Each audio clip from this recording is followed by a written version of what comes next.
Sleep divorce is something that I actually come across in my practice quite frequently in recent years. So sleep divorce, if you haven't yet heard about it, is when a couple actually decides to sleep in a separate room and a separate bed completely in order to help both person to actually sleep really well.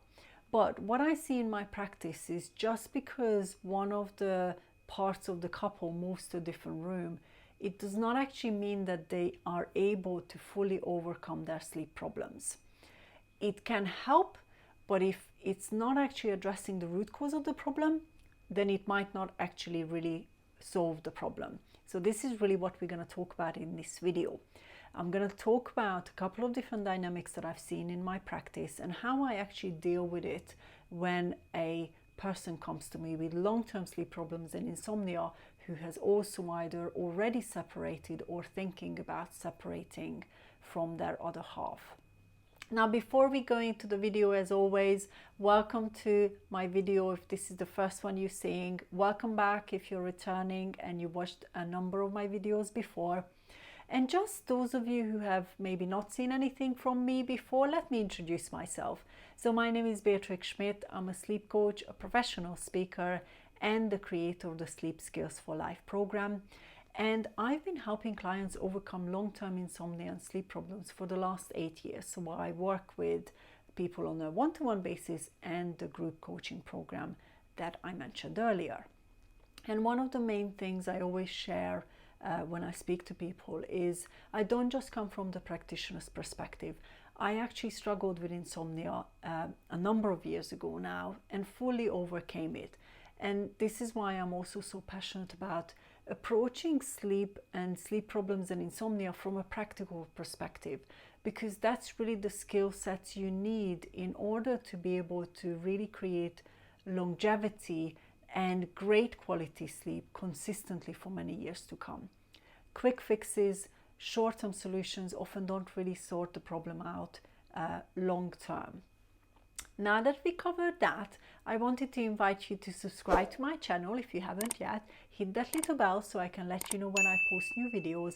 And of course, later on when you have watched the video, hit that like button as well so that I know that you have liked this video and you were interested in these kind of things, so I can look at what I'm sharing with you in the coming months as well. Now that we covered that, let's really talk about this topic of sleep divorce. Now, I actually see two versions of this in my practice.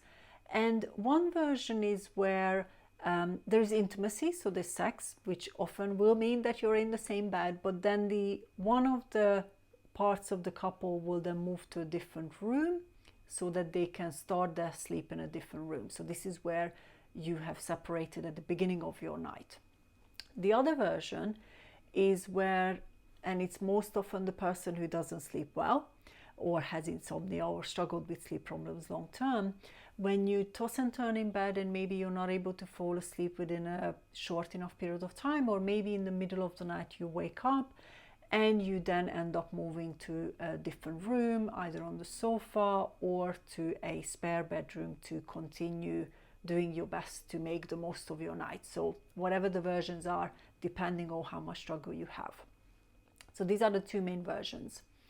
Now, either one of those versions, I always ask clients when they come to me and they share this with me, the first thing to establish is, do you really want to be sleeping in a separate room? Often the reason people end up sleeping in a separate room is because they think that's an easier way to overcome the problem. But then what happens is the intimacy part, being close to each other overnight, doesn't just mean sex, but intimacy meaning physical closeness, and that part of the relationship is missing. And when I worked with clients recently, it wasn't something that they wanted to leave behind. But the reason they moved to a different room is because they just didn't know how to overcome the problem they had. And that's why I'm saying, first question to ask is, do you really want to sleep in different rooms for the rest of your life? And sometimes the answer is yes. So if it is a yes, then accept both of you to talk about it and make sure that you're both on board with the decision and make it for the right reason. Make that decision for the reasons that you both agree, rather than you kind of want to make it in an easier sort of circumstance in the night. If the answer is no, actually I really don't want to be in a different room from my partner, then it's about really developing the skill set so that, number one, you overcome your sleep problems. Number two, you also develop the skill sets to be able to sleep with another person in a very good way in the same bed. Now we really look at this scenario where the answer is actually, I don't really want to be sleeping in a different room. I want to be able to sleep together in the same bed as a couple. The three parts I look at when we look at this scenario is, first of all, the physical thing. So what is the reason why you're waking up in the middle of the night or you're not able to fall asleep with your other half in the same bed? The first part is the physical things, whether that's tossing and turning from one or the other person, whether or that's maybe snoring. It could be that one person is overheating, the other person is too cold. So again, you've got a bit of a misalignment in how you work as a human being. And there can be many other versions. But these are the physical things. Now, if it's the physical things that are causing troubles, there are tools and techniques and skill sets to learn to tell and train your mind not to take these things out of context. What do I mean by that? I have worked with clients in the past who the other half was snoring. They might even have had a sort of sleep apnea machine, and those of you who know what it is, then you know it's not really the quietest thing. But they still learned and taught their mind not to take it out of context, meaning it's not a dangerous situation, so you can still sleep through it. It's a constant thing. Your other half might be snoring every single night, so that's not that it just happens once a night every couple of months. This is very much part of that environment, so you can learn to work with that environment when it comes to these physical things. Then we've got emotions. Emotions are the ones that often are more disturbing. So this is where maybe your other half has fallen asleep and here you are tossing and turning and you become either frustrated, disappointed.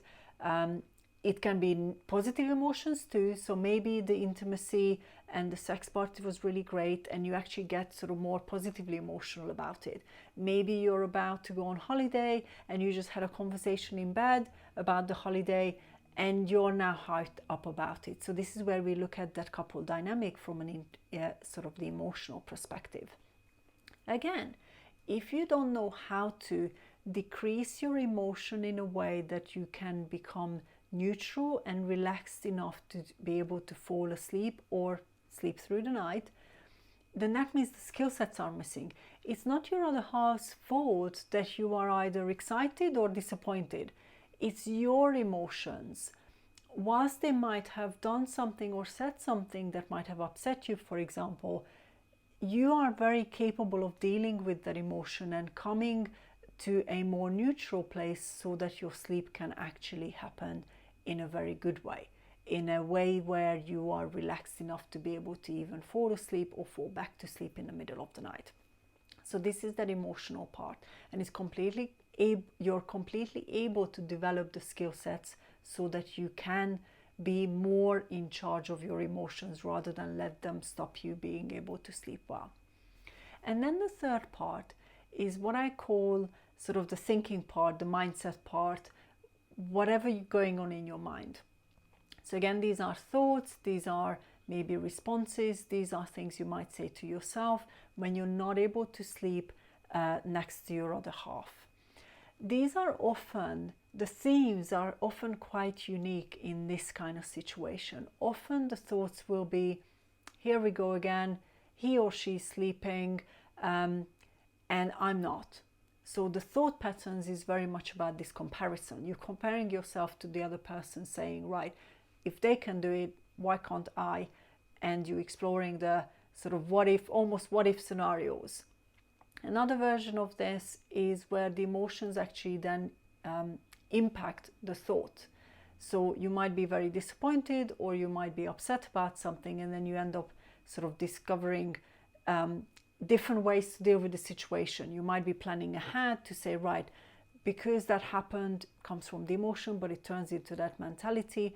Let's look at the scenarios and how am I going to deal with the scenarios. That's more of that sort of mental process. It's not as much about the emotion. It's a separate part of planning ahead for either how to solve a problem, how to overcome something, and so on. So that's the mentality part. Again, if you don't have the skill sets to be able to help your mind to calm down and be able to not just be empty, so this is not about your mind being empty, but actually being calm. That means you don't need to think about anything because you are in a good place. You're actually present rather than either thinking about the past or thinking about the future. Those are skill sets. You're completely able to actually decrease the busyness of the mind so that you have a higher chance of actually really sleeping well with your other half in the same bed as you. So these are the three different parts. What I also find the reason why the person might be moving to a different room is they have not really truly developed their ability to be able to fall asleep easily no matter what happens. So this is no matter what your other half does. Or when they wake up in the middle of the night, they haven't really learned to be able to overcome that sleep problem. So it's not as much to do with their other half, but it's more to do with their own skill sets and their own ability to be able to create great quality sleep no matter what the external circumstances are. And more recently, I've actually worked with a couple of different clients who were very great examples of what was possible. So one person was actually having trouble sleeping with their new partner, and actually towards more of our end of our work, they actually pretty much moved in together even though they kept their separate apartments, but they actually learned to work together in a really great way so that they would have the conversation about, right, this bothers me and what are we going to do about it, and obviously learning the sleep skills that enable the person to not make it into a further problem. They taught their body how to sleep through things. They taught their body and their mind to be calm and relaxed no matter what happens, even though the new person was with them throughout the entire night. But there were other versions as well where established couples have learned to sleep together in a different way as they were transitioning through different life stages. So again, it's a really rewarding situation where I get to help people like you who struggle to sleep with another person to finally be able to do that in a really great way and enjoy really great quality sleep as well. So obviously that's always the outcome, not just sort of settling for medium type sleep, but actually really learning how to do it really well so that you don't have to sleep in different rooms in order to overcome their problem and your problem.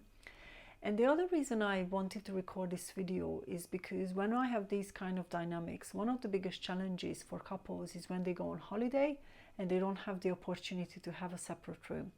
This is where often the holiday is now majorly impacted because they don't know how to deal with those situations, or visiting family members for a shorter trip and so on. So again, when you don't have the opportunity to sleep together in the same or sleep separately in a different room, how are you able to deal with that? Now, these are all the different bits and pieces that I wanted to talk to you about when it comes to sleep divorce.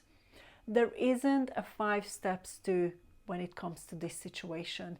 Often the dynamics of the couples, the challenges the couples experience will have to be taken into account. So there is no sort of 5 steps to.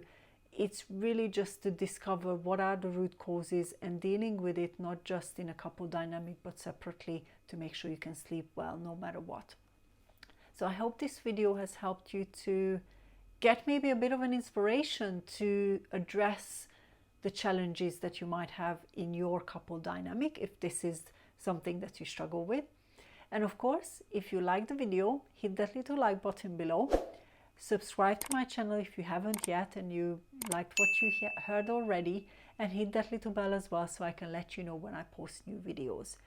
And if you've got any questions about this, feel free to pop them in the comment box. Like I said, couple dynamics are quite different depending on the couple. But the bottom line comes from you overcoming your sleep problems and being able to really do well in different situations and sleep well no matter what. So thank you so much for watching, and I'm looking forward to seeing you in the next video.